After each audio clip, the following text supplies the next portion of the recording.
Mr. President, I'd like to take just a moment to be able to speak about a subject that's very, very difficult for me to speak about, and quite frankly, difficult for a lot of Americans to talk about, to hear about. It connects to all of us in extremely personal ways. Let me set some context. Not long ago, a group of animal rights activists gathered around a research facility that was using animals for their testing.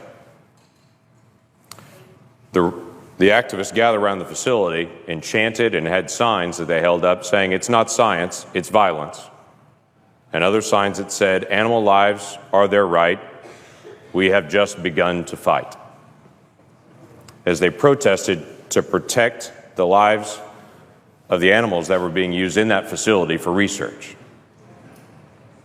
Now, I understand their frustration there, but let me put it into context of some things that came out this week. We learned that this week, an organization called Planned Parenthood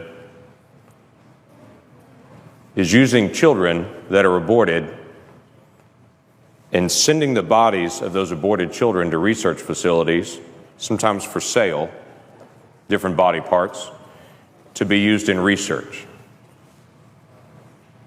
These are not mice. These are not lab rats. These are children. Children that have gone through the process of a horrific abortion.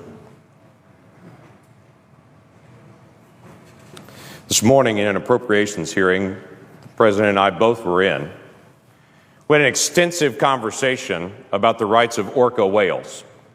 And this protracted conversation went on and on that many people also were connected to about the rights of orca whales and the care for them.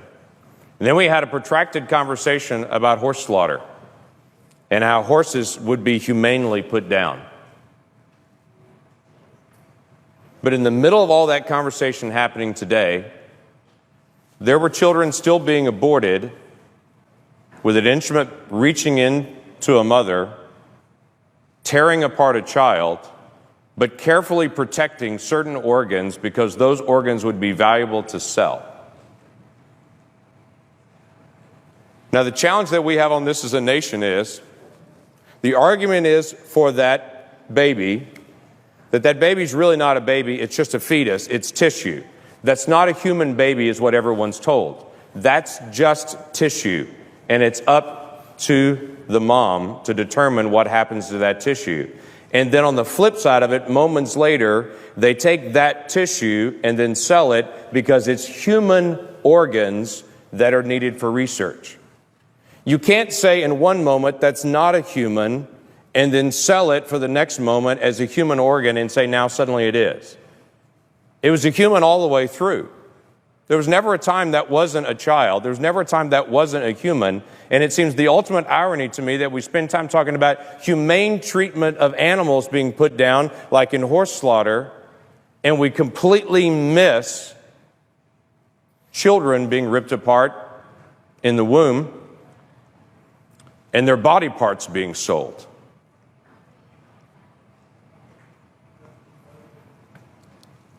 So here's how it happens. A mom comes into a facility, gives consent to have an abortion, makes that request. After that request is made, to some moms, and we don't know exactly how they choose which moms, to some moms, they then ask consent for their child after it's aborted to be used for research purposes. From the video that was put out this week, they said that was actually comforting to some moms, that they would know how traumatic the abortion is, that at least some good would come out of it, that those body parts would then be used for research to hopefully save other children, which again comes back to this ultimate irony that we would literally tear one child apart in an abortion with the assumption that hopefully that would actually help some other child in the future, missing out on the significance of the child that's right there that could be helped by protecting their life. And then the doctor in this particular video gives the details of how once they get that consent from the mom, they would be careful to reach in and actually crush the head of the child to kill the child in the womb so they could preserve the rest of the organs, because the kidney has value, because the liver has value, because the lungs have value, because the muscles in the legs have value. I would tell you that child has value. And that every single adult that can hear me right now was once 20 weeks old in the womb, and we can look at each other and understand the difference between that child in the womb and any of us now is time. That's a human being we're talking about. And it doesn't bring me comfort to know that one child is torn apart, so that maybe they can do research on the child's organs to in some future moment help a different child. Not every woman's being asked that her aborted child would be used for research, and we really don't know the whys. Maybe they're looking for particularly healthy moms. Maybe they're looking for very mature, healthy babies. Maybe it's a situation where a particular mom couldn't afford to have the abortion procedure, and so they swap off and say, if you can't afford to have the abortion procedure, maybe we can cover the cost by then possibly selling some of these organs then. We don't know. But I think maybe the question needs to be asked. Why this Congress would spend time today debating horse slaughter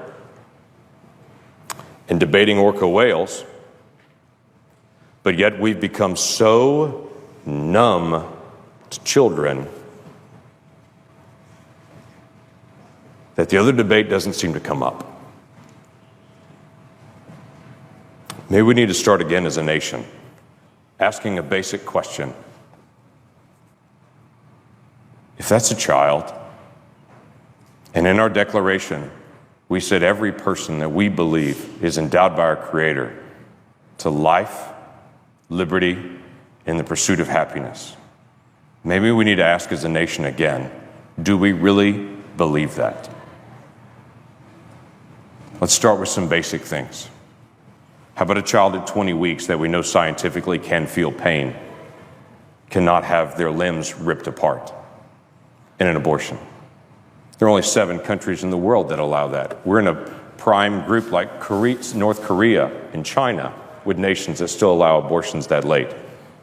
And we should ask that question again. Is that really who we are as America? Maybe we need to ask a question again with Planned Parenthood, who we give $500 million in funding to. But maybe this is not a good idea. And other organizations that serve people all over the country raise their funds separately and don't do it by federal funds. Maybe that's a legitimate question that we need to ask. Mr. President,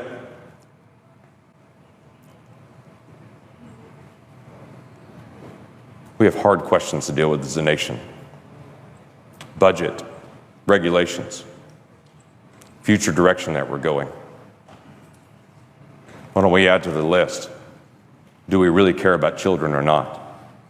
And on a day that we pass an education bill, before we pat ourselves on the back saying how much we care about children, let's make sure we're dealing with a compassion for children at every age, not just at certain ages. Have we really become this numb? And how do we turn it around? With that, I yield back.